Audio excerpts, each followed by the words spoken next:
Making the most viral recipes from 2025, and today we're making the Bird's Pizzeria Kale Caesar Salad.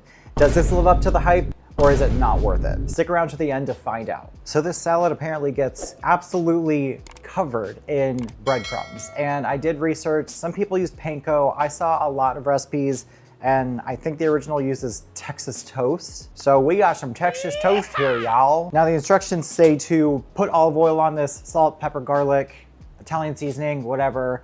This is already seasoned Texas toast, so I'm gonna skip the olive oil and I guess I'll just amp it up a little bit more. Some onion powder, a little more garlic, even though this is already garlic flavored, and Italian seasoning. So this is supposed to get baked until it is very, very crispy so we can smash it into breadcrumbs. So as opposed to the instructions on the box that the Texas toast comes in where it says to bake for like 5 to 10 minutes, where it's still really, really soft, we're gonna have to give this a lot longer in the oven at 350, probably for about 30 minutes if I had to guess. I will check it. But basically we just need it to be really crispy so we can pulverize it into breadcrumbs to cover this Caesar salad with. So I'm just gonna get this in the oven until she's crisp. So when it comes to the dressing, this is a Caesar salad, so a Caesar dressing is appropriate, you would think. A lot of the recipes are kind of like shortcut Caesar dressings. They don't involve emulsifying a vinaigrette with olive oil to make it a creamy dressing, which is what I'm used to with Caesar. It calls for mayonnaise, so this is a mayonnaise-based dressing. So we'll see how this tastes. This is an easier approach to a Caesar dressing.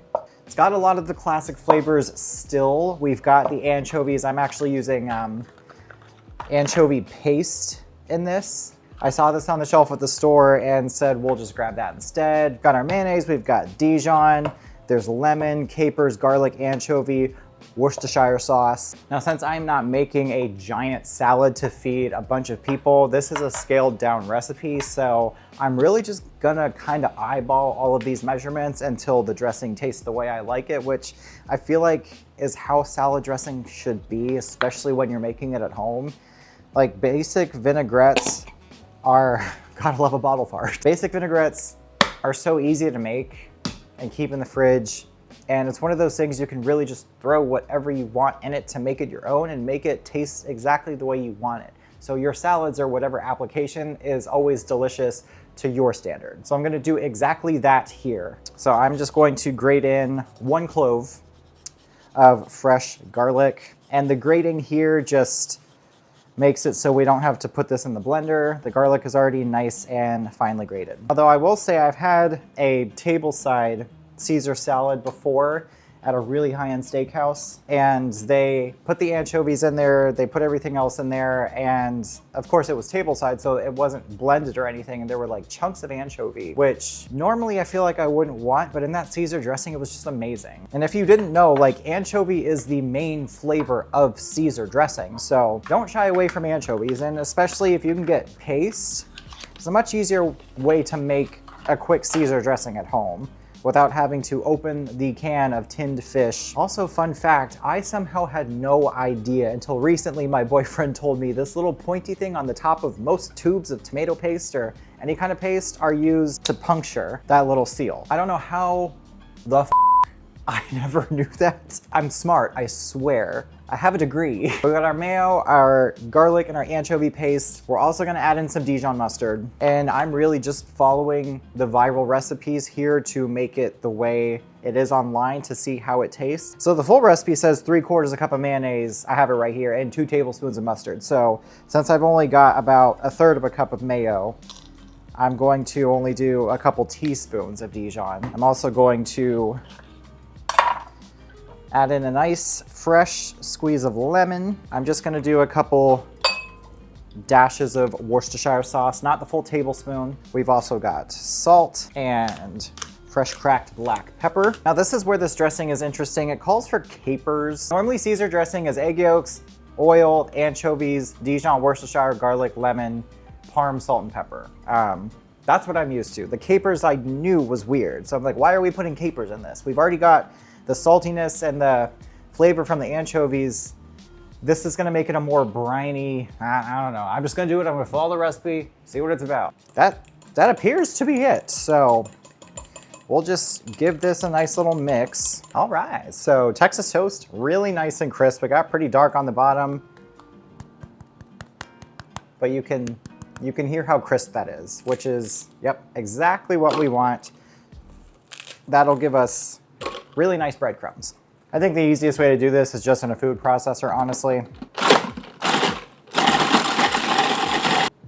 One chunk of bread that for some reason just didn't want to blend up, so that's what we're gonna do with that. All right, we've got our beautiful fresh kale. So if you didn't know this, if you massage kale, it actually tenderizes it and makes it a lot easier and more pleasant to eat. So how interesting is that? Massage your food. So this is just gonna get our Caesar dressing, and I'm just gonna toss this together with some tongs. I like fresh pepper on my salad, so I'm gonna add a few cracks of that in there.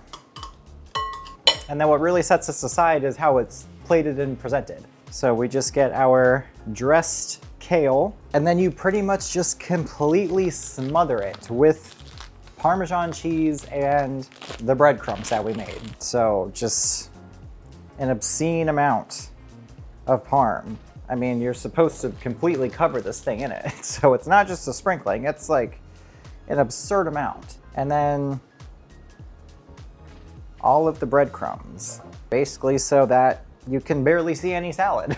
Well, all that's left to do is taste. So let's just see how this is.